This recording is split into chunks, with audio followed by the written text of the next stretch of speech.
1. Di video kali ini, kami akan membahas tentang AVL tree. Apa itu AVL tree? Tapi sebelumnya, mari kita perkenalan terlebih dahulu. Nama saya Stephen Lee. Nama saya Owen. Nama saya Jason.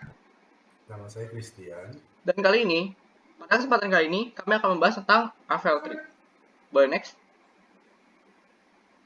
Apa itu AVL tree? AVL tree merupakan suatu algoritma yang disebut self-balancing di binary search tree. Strukturnya itu dapat dilihat di sebelah kiri pada gambar, itu mempunyai balance vektornya. Balance vektor yang dimaksud adalah nilai yang berada di atas dari elemennya.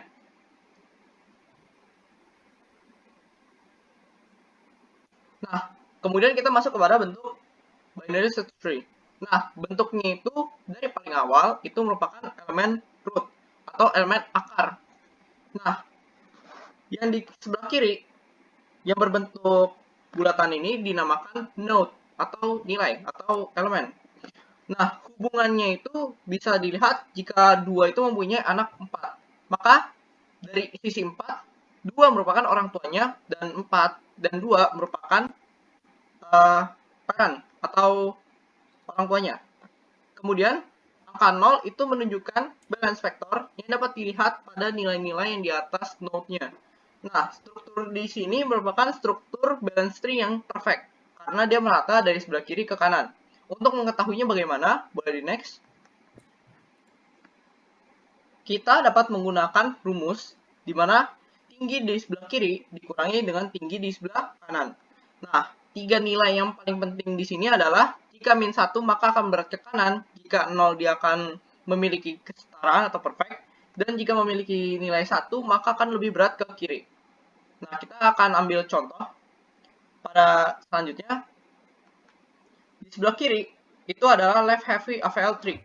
Nah, left heavy AVL tree ini memiliki anak di sebelah kiri itu bernilai 3, sementara di sebelah kanan bernilai 2. 3 dikurangi 2 hasilnya itu 1. Maka di root tersebut bernilai 1 balance vektornya. Kemudian yang di sebelah kanan atau right AVL itu memiliki tinggi di sebelah kiri bernilai 2 dan juga di sebelah kanan bernilai 3. 2 dikurangi 3 hasilnya adalah minus 1. Dan yang sebelah kanan lagi itu adalah balance AVL tree, di mana sisi kiri dan sisi kanan memiliki tinggi yang sama. Perlu diperhatikan bahwa jika nilainya itu lebih daripada 1 atau kurang daripada min 1, maka hasilnya itu dianggap tidak balance. Untuk selanjutnya kita akan melihat jenis-jenis operasi yang ada di AVL tree. Yang pertama ada searching, yang kedua ada inserting, yang ketiga ada delete. Searching itu bisa dimaksudkan dengan mencari dalam pohon pencarian. Kita mulai mencari dari root-nya pohon pencarian. Kita bisa melihat dari ini pseudocode-nya itu value kurang dari current node itu akan mencari ke child yang sebelah kiri, dan jika lebih dari current node akan mencari ke child ke kanan. Contohnya itu di gambar di bawah ini mencari nilai 12. Dari root-nya kita melihat bahwa value-nya itu kurang dari 45, kita ke child yang kiri, dan yang sama kita dari 39, 12 itu kurang dari 39, kita menemukan 12. Selanjutnya ada insertion. Insertion pada AVL tree sama dengan binary search tree, namun ada tambahan rotation yang digunakan untuk mengembalikan AVL tree ke bentuk balance-nya.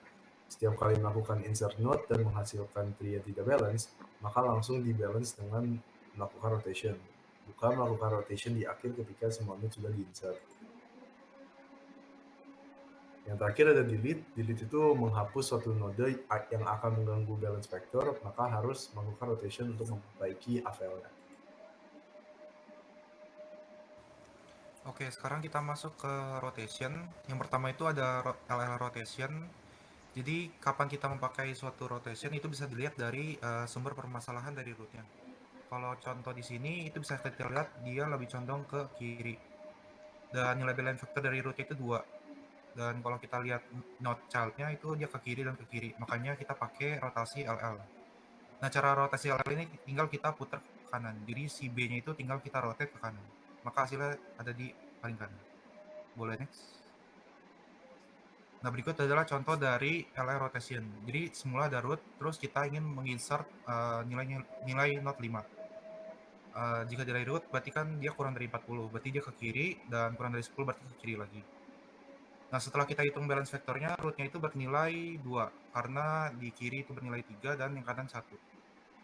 3 dikurang 1 jadi 2. Maka kita perlu melakukan rotasi LL. Jadi si node 20-nya ini kita rotate ke kanan. Boleh next. Berikutnya ada area rotation, sama seperti LL rotation, hanya saja untuk yang area rotation ini tinggal kita rotate ke kiri. Boleh next.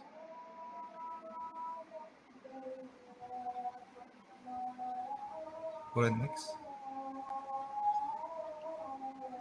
Oke, berikut adalah contoh dari area rotation. Terdapat ada tree semula. Terus kita ingin menginsert nilai 60. Jika dari root berarti kan dia lebih besar dari 20, berarti dia ke kanan.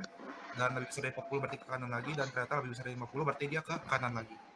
Setelah kita hitung balance vektornya, ternyata dia tidak seimbang di rootnya, bernilai minus 2 karena di kirinya bernilai 1 dan di bagian subtree kanannya bernilai 3. Jadi 1 dikurang 3 itu nilainya adalah min 2. Maka kita perlu melakukan area rotation. Dengan cara nilai si node 40 ini kita rotate dia ke kiri. Maka hasil akhirnya seperti itu. Dia paling bawah. Boleh next lagi. Berikutnya kita ada LR rotation. Sama seperti sebelumnya. Jadi kita lihat dulu sumber masalahnya dari root. Ternyata setelah kita cek, dia sumber masalahnya di kiri dan habis itu di kanan. Nah, cara rotate-nya kita pertama dulu kita rotate si node A ini ke kiri. Setelah itu kita rotate si node B-nya ke kanan. Boleh next. Jadi di sini ada tree semula dan kita ingin menginsert 25. Dicek dulu dari root-nya 60 ternyata lebih kecil jadi dia ke kiri. Terus dicek lagi ke 20 berarti ternyata dia lebih besar berarti ke kanan, dan lebih kecil dari 40 ke kiri, dan lebih kecil dari 30 berarti dia hasil akhirnya ke kiri. Setelah kita cek ternyata rootnya tidak balance, maka kita perlu melakukan LR rotation. Jadi si node 40 ini kita rotate dulu ke kiri pertama-tama. Terus setelah itu baru kita rotate dia ke kanan. Nah, karena si root 40 ini awalnya punya child node di sebelah kanan, maka kita pindahin child node ini ke subtree sebelah kanan. Makanya 50-nya di childnya 60 sekarang. Boleh di next. Selanjutnya kita ke RL rotation, sama seperti LR rotation. Hanya saja ini kebalikannya, berarti diputar ke kanan dulu, baru diputar ke kiri. Boleh next. Jadi di sini ada tree semula, terus kita ingin menginsert node 25 lagi. Jadi kita cek pertama-tama di rootnya 20 itu lebih kecil dari 25, maka dia ke kanan. Dan dicek lagi sama 40 ternyata lebih kecil, berarti ke kiri. Dicek lagi ke 30 lebih kecil, berarti ke kiri lagi. Setelah kita cek ternyata dia tidak balance di rootnya, maka kita perlu melakukan RL rotation. Jadi si 30-nya kita rotate dulu ke kanan pertama-tama.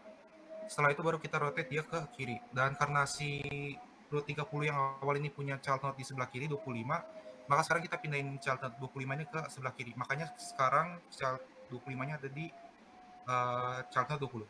Boleh next. Oke, berikut adalah contoh pembuatan AVL tree dari awal. Jadi di sini kasusnya adalah kita ingin membuat AVL tree dari awal dan terdapat value node-nya. Pertama-tama dimulai dari 63, setelah itu kita masukin insert ke 9. Setelah itu kita insert 19. Dan ternyata setelah kita insert angka 19, dia di rootnya itu tidak balance. Berarti kita lakukan LR rotation. Nah, setelah balance baru kita melanjutkan insert lagi ke 27. Ternyata masih balance, kita insert lagi 18, masih balance juga, dan kita insert ke 108. Ternyata masih balance. Boleh next. Oke, berikutnya kita insert 99. Ternyata tree-nya masih balance semua. Untuk step 9 kita insert ke 81. Ternyata setelah kita insert 81, di root-nya tidak balance karena nilai min 2. Maka kita perlu melakukan LR rotation. Boleh next. Baiklah, selanjutnya ini adalah contoh penerapan coding dari FLT. Nah, yang pertama ini dari bagian kiri kita lihat di sini itu function-function untuk inisialisasi awal pembuatan root. Pertama, kita di sini harus menginput dulu height untuk menyimpan tinggi dari node sebuah FLT tersebut. Kemudian di bawah itu ada function untuk menghitung tinggi tree yang akan bisa kita lihat di selanjutnya. Kemudian di bawahnya juga ada function untuk mencari nilai terbesar untuk menentukan tree ini itu nanti akan berat ke sebelah kiri atau ke sebelah kanan. Nah, kemudian kalau kita lihat di bagian kanannya ini ada bagian rotation yang dimana bisa dipecah menjadi dua. Function pertama itu adalah function untuk memutar nilai yang berat itu ke sebelah kiri dan function untuk memutar ke kanan dari root tree-nya itu.